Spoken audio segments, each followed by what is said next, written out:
and it's called Making Democracy Work. This has come into fruition after many months. In fact, the first paper that we commissioned in this book is right after the COVID, I think. Right? It's going to be until 5 o'clock. 5 o'clock. We will first invite. It's going to be until 5 o'clock. We will first voice analysis. These are also the authors of certain chapters in our web. First time using it. So I would like to now invite Mr. Thomas Pan. This has been a day that we have been looking forward to. Very excited about it. Not just because this is the first book that Bersih is launching, but what we are I'm putting in my hand is really a combination of the work that we've been doing for the last 2.5 years. Yes, so, and this, okay, we are not so bad, but we don't want to be that bad or that situation. So what Bersih did was that we look at some of the weaknesses in our political system and our institution, that not only that there was no barrier to party hopping, but there were actually incentives for politicians, for elected representatives to hop, and usually hop to be with the government. Now I want to call these incentives carrots and sticks. Carrots are the incentives whereby if you are with the government, a lot of some of these elected members hop towards the government simply because they wanted their cases dropped, and we saw some cases withdrawn and dropped, and that is the power of the Attorney General right now. The power to start a charge against somebody, and the power to, while the case is going on, to pull back and drop. We saw of accountability. So this is what this book is about. This book was our effort to address those problems. We commissioned researchers, experts, to look into some of the issues that we are facing by comparing them with other countries, how other countries resolve their problems, and then we make recommendations that are suitable for our country. The Bersih Steering Committee and Secretariat work closely with the authors of these research reports. Altogether, we commissioned about 19 research reports over the year, and in this book, we compiled together 16 of them, but they are not the full report. Thankful that this allows any government form from functioning in a stable political environment and to be accountable to the rakyat. So the recommendations representing, please read this. And the adults, the 800 over adults that are in the country should also buy a copy, so we can hit a sale of 1,000 copies.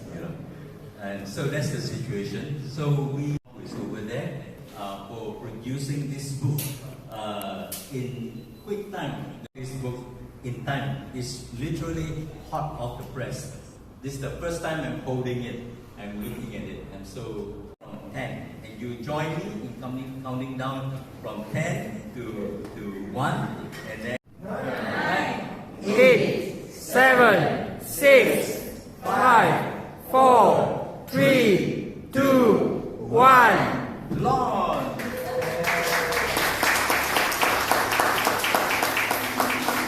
Thank you so much.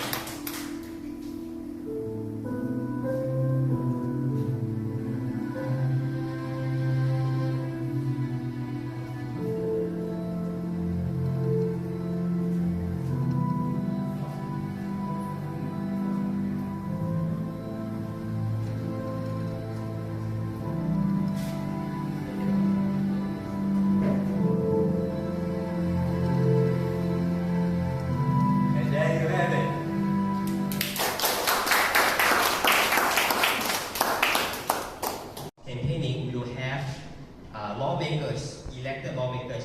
Second chapter on shadow cabinet. But before I move on, I would just like to perhaps I should do a better job at introducing the book first. So this book actually consists of 16 chapters, as mentioned by Thomas. We cover 4 sections, or rather maybe 4 institutions. So first part of the book, which has 5 chapters, we talk about improving access to voting, as not only for overseas voters, but also for outstation voters who might be based. We also have a chapter from Dr. Muhammad Sayyid Yasan, he's a university lecturer, and Sahana Katibelu. They wrote about parliamentary select committee reforms. So basically how to make our PSC having more teeth to investigate and perhaps enforce some of their reports. We also have a chapter by a team of researchers from Reform, which is an NGO, I believe, led by Iswafi Hadi Kamilan. They are talking about reintroducing the Parliamentary Services Act. So moving on to Fikri, your chapter will be on public appointments and also on GLCs. Maybe we'll start by mapping out the topology of GLCs for the benefits of our audience. What are the potential problems that people have been talking about? And of course, we have been hearing people saying that politicians and elected representatives shouldn't be in GLC board at all. It can be shunned upon because there's a conflict of interest. It can also open the door to possible, abuse of power, as we've seen in the infamous 1MDB case. But on the other hand, there's also an opinion that GLCs, they don't only serve the commercial objective, they also serve the social objective, which requires somebody who is well connected and well versed with matters of government and connecting to the rakyat and so on. So that's the debate that they should or they are permitted to be part of GLCs. So just to represent both sides of the debate.